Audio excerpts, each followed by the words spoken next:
is that we've chopped or split some of the bigger pieces in half. I've also collected, as you can see, the smaller pencil-sized branches and sticks. We have some birch bark that I found here. This is damp or sort of wet, but this will still work. As you guys saw from before, I collected other pieces of birch bark on our way in here. Since I had my jacket on, I put it on my chest, in my chest pocket. Hopefully that dried it out a little bit. Now we're gonna process these sticks here a little bit more. We're gonna make some feathers and smaller pieces. From the middle of this part here, I used the axe again to get out some flakes, thinner pieces that will burn easier, and since they're from the middle of the stick, they're also dry or drier. You can smell on the inside of these ones, some of them, they actually smell a lot of raisin, so they will definitely burn, and even if they're a little bit wet, they will still burn. But yeah, of course it's better to use the dry parts.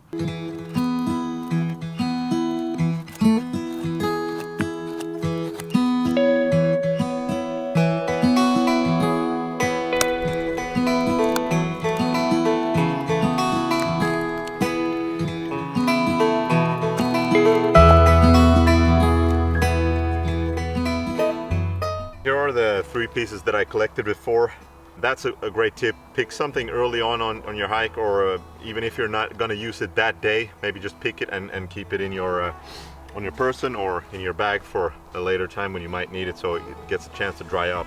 So in this video I wanted to share with you guys my sort of fire making kit. First of all, I keep everything that I use in a dry bag. This is just a small one. It's yellow on purpose, so it's easy to find when it's dark. Inside my bag I have a couple of pieces of cotton. I haven't drained them in Vaseline or anything like that. You could obviously do that. That's a great tip. I just didn't.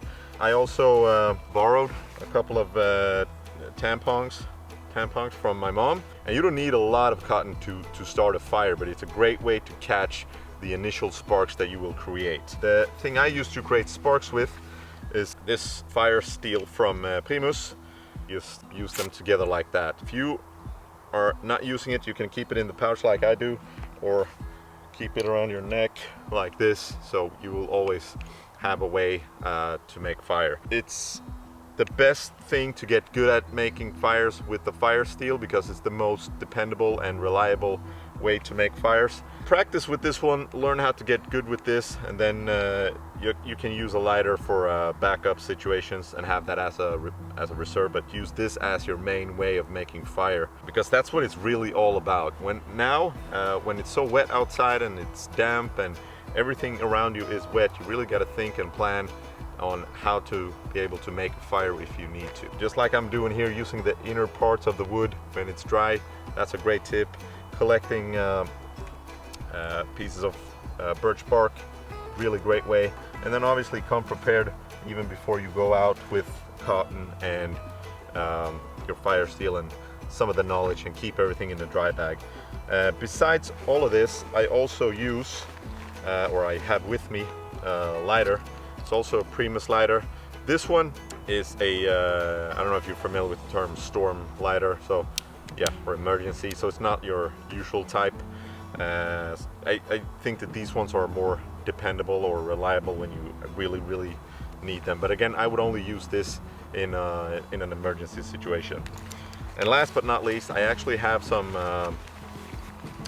cord with me as well, or a piece of paracord. So if push really comes to shove and I would end up in a deserted island type scenario, and I would maybe have to use like a bow drill, you know, to make a fire, I have that with me. You can obviously use your shoelaces and whatnot. You just got to be creative when you're really desperate, but it's always good to have a couple of meters of paracord with you, not only for fire making, but just if you want to build a shelter or whatever you want to do with it. That's pretty much it when it comes to my fire making kit. When I'm out, I'm collecting pieces of birch bark, and I put them in here as well. So I know that they will stay dry or be dry if I pick them in the summer, for example. You can also use old man's beard. You find that where the air is a lot clearer. It's a sort of moss that grows on trees.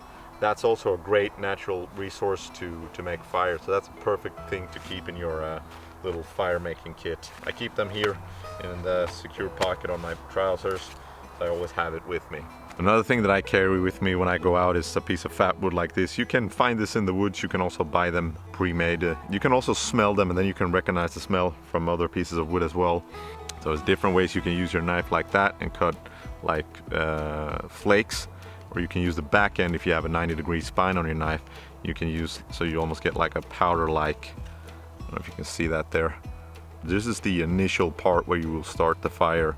Or this is the thing that you will start the fire with. All right, enough talking. Let's see if we can start a fire here.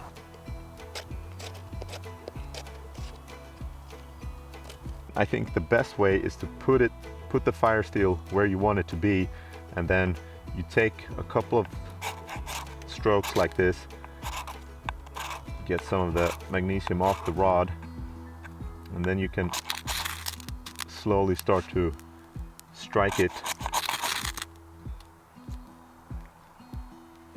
Voila. I think that's the best way. And then you just keep feeding it small sticks in the beginning. This is the birch bark that I just found, a little bit damper. Sort of feather sticks, not the prettiest ones you've ever seen. The drier flakes from inside of bigger pieces of wood that we found. And then you gradually just keep feeding it bigger and bigger things. Give it some time to breathe. And then at the ready, you keep smaller sticks, so you can start feeding it that too. As you see, I have a pretty stable base with the two pieces of wood that I split. I think that's a great way of doing it, because then the base of your fire will be dry, or the inside will be dry, because there is no moist on these parts here. And you also have a stable way when you're using your fire steel. And as always, when you go out and you decide to make a fire, you should definitely have ways of dealing with the fire so it doesn't spread, or if you need to put it out. This here is a 15-liter water bag from Fjällräven. This doesn't take up any room. You can just tuck that in everywhere. In your pack or on your person or in your jacket or whatever. So before I leave here tonight, I will get some water here from the pond behind me and make sure that everything is completely wet and that there is no possible way that it will reignite. There's definitely gonna be steak.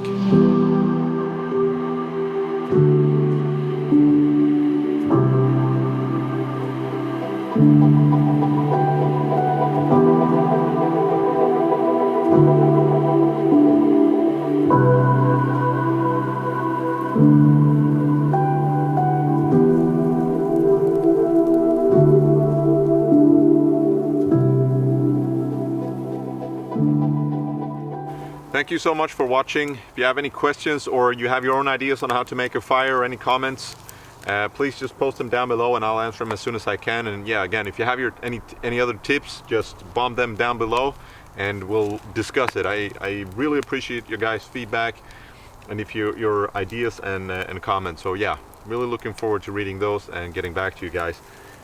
Don't forget to like this video, subscribe if you haven't already, and yeah, I'll see you guys in the next one. Thank you so much for watching. Stay safe. Steak time.